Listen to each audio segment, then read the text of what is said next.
Switch the order up slightly, and we'll take questions for the head football coach at Arkansas State, Steve Roberts. Again, as a reminder to our telephone audience, if you would like to ask a question, *1 on your telephone keypad.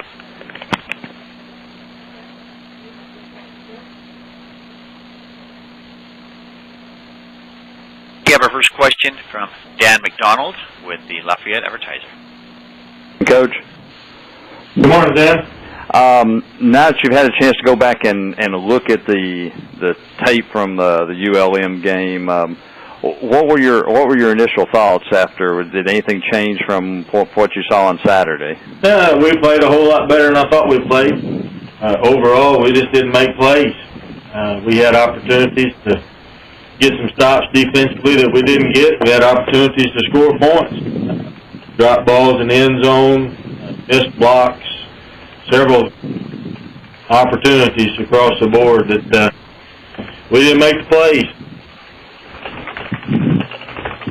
And plays were there. That's the thing. They were there. We just didn't make them. After y'all had some success early, the 2 wins over Conference USA, and played well in the other 2 games against major competition. Obviously, I guess your team was disappointed to start out conference play like this. Yeah, we're definitely disappointed, but it's a long season, a long conference schedule. We've got 6 very meaningful games coming up here in a row that we have to be prepared for, so we're not going to throw in the towel. Louisiana-Monroe has a heck of a football team. We knew that watching film of them last week. They had a very difficult first 4 games that put them in the situation they were in coming into that ball game. They can compete with a lot of teams we played as well. Can you talk a little bit about, obviously, Corey has had some really good games, all season long. About his maturity this year, has he come along the way is this the way you kind of had it hoped and pictured that he would? Well, obviously you hope that they all improve and mature with the more experience that they get, and he's grown a lot. He's played much better, played well in the first half of the game against Monroe, did not play well technically in the second half of that ball game, but didn't have a whole lot of help with people helping him make plays either. Appreciate it, Coach. Good, Dan. Our next question will come from Greg Chance with KSU Radio.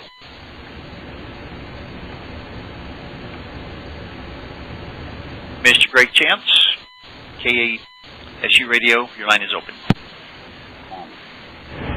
My questions got answered, and Coach, I hope things go better for you this week. Thank you. Thank you. And next we'll hear from Todd Traub with the Arkansas Democrat Gazette. Good morning, Coach. Good morning, Todd. Having had a chance to talk to your players since Saturday night, and I know you really can't gauge this until they get back on the field this coming Saturday, but just how do you feel like they're bouncing back from this loss? And also, second part, if you could just tell me what your opponent this Saturday really presents for you as far as keys to victory. Well, had a good practice yesterday, had some good meetings, had good practice.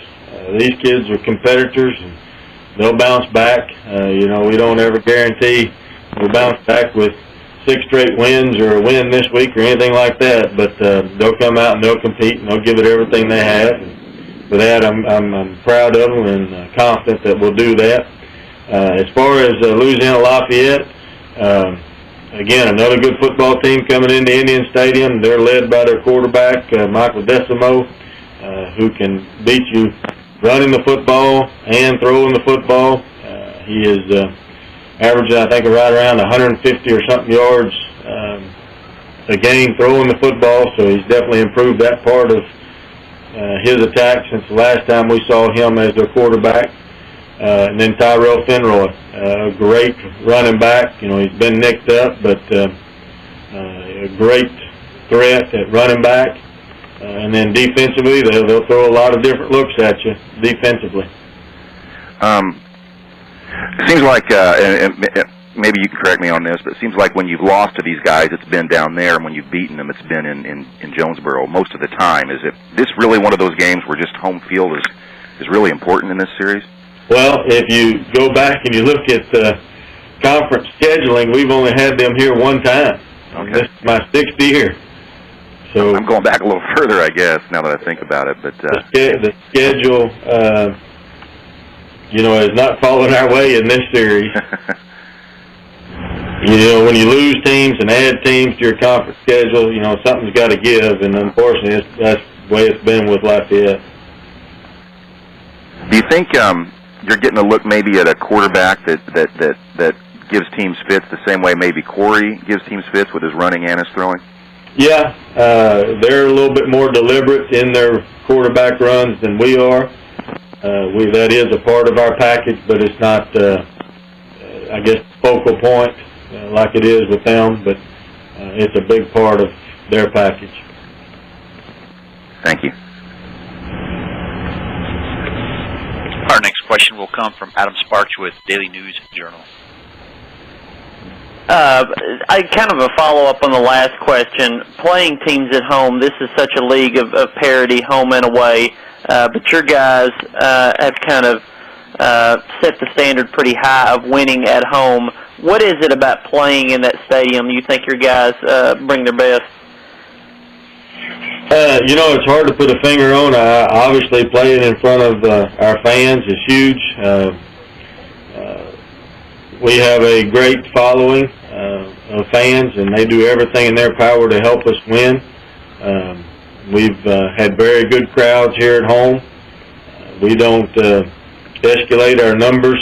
What you see is what you get as far as the numbers are concerned. So we have a lot of people in the stands helping our football team win, and that has been a big part. And then just the same old home routine and not traveling. That definitely is a benefit to every football team across the country. But I'm not sure what our record is, 10-1 or something like that in the last 2 years. But your team, the only team that's beaten us here, and then 19-6 or something like that over the last 5 years. We just need to play more games at home. Thanks, Coach.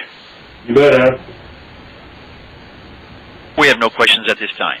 Thank you, guys. You'll have a great day. Thank you, Coach, for your time. And at this time, let's open up the questions for the head football coach at Florida International, Mario Cristobal.